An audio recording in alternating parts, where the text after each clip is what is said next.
Despite the fact that this is a symposium I'm attending on imprisonment, what I hope to do here today is to come up with one statistic on imprisonment in the United States, and then a theory of why rates have grown as fast as they have, and then tell the story of New York's special and exceptional experiment over the last 20 years and what it might tell us about how to reduce the prison population.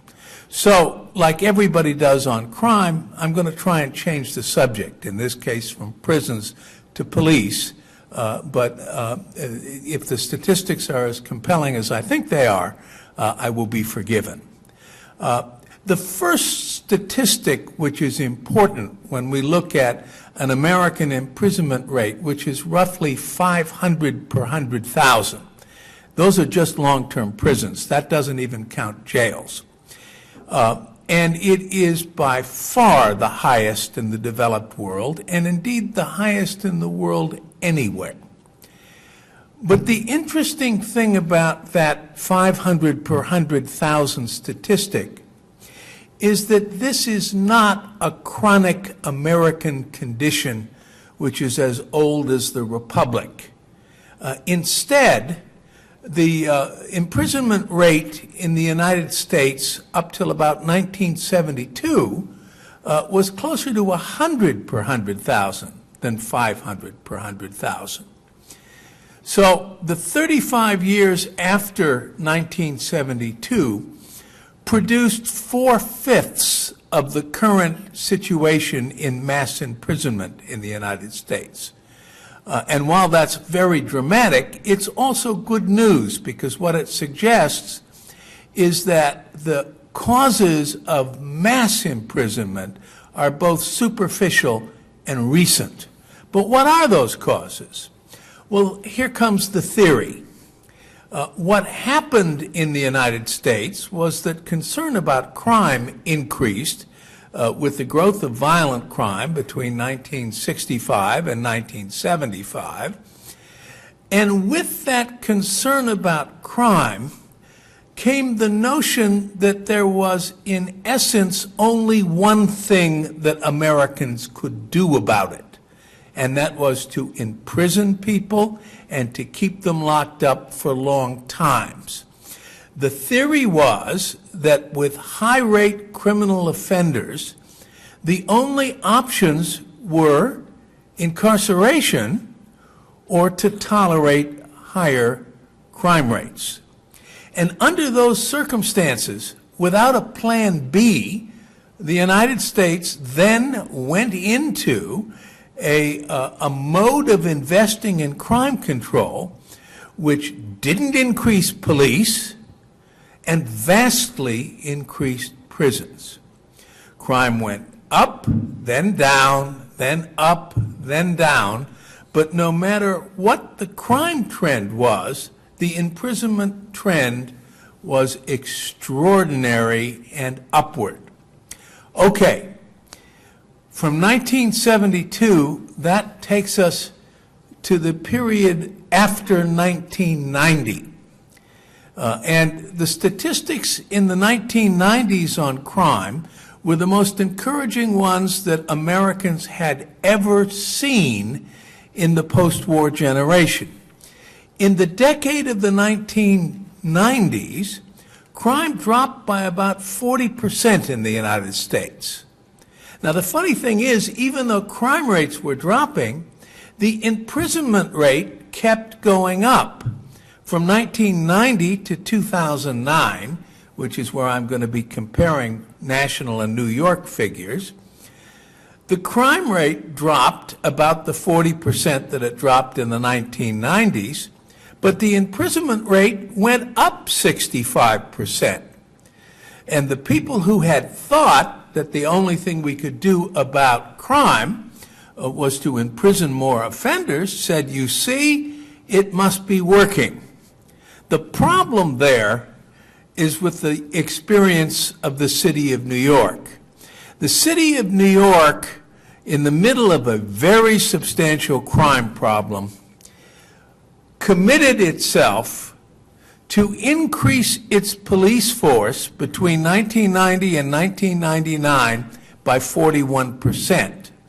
Since it already had the largest police force in the United States, that was the equivalent of the New York police force adding almost the Chicago police force to its existing levels.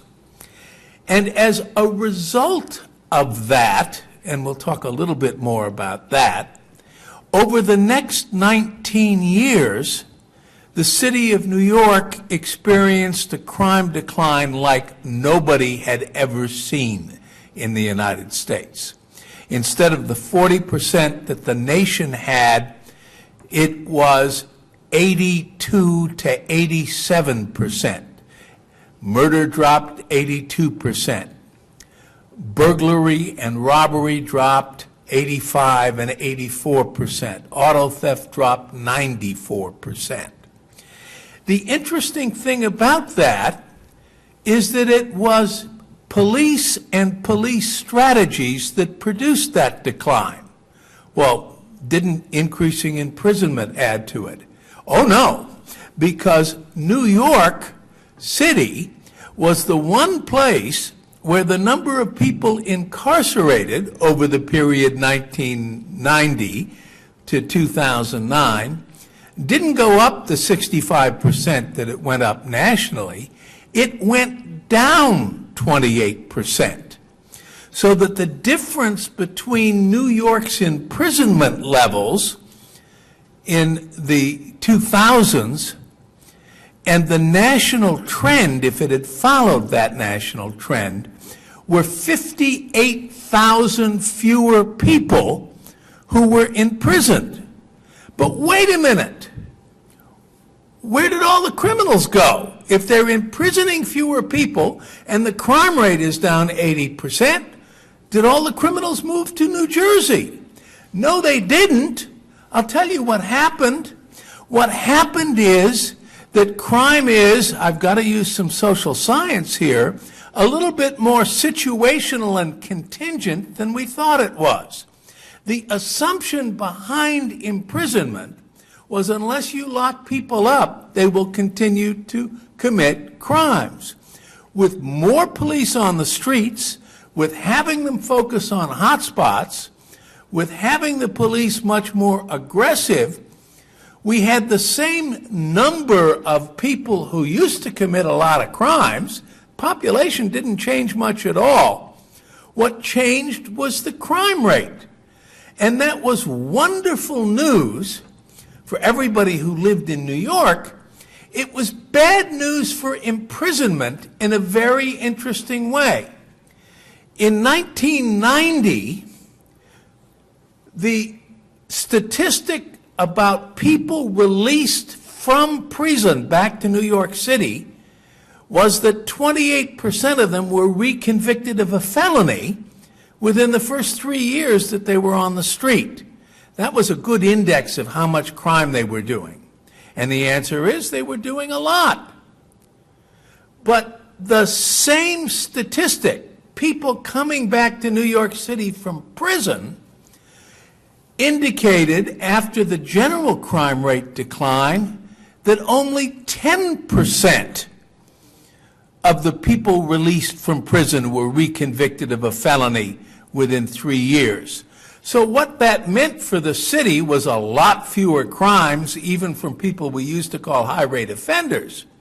But what it meant for the prison system was not only was prison just as expensive as it always used to be, but now the bang you got for the buck had been reduced by 64%. The whole idea was locking these people up is going to save us a lot of crime.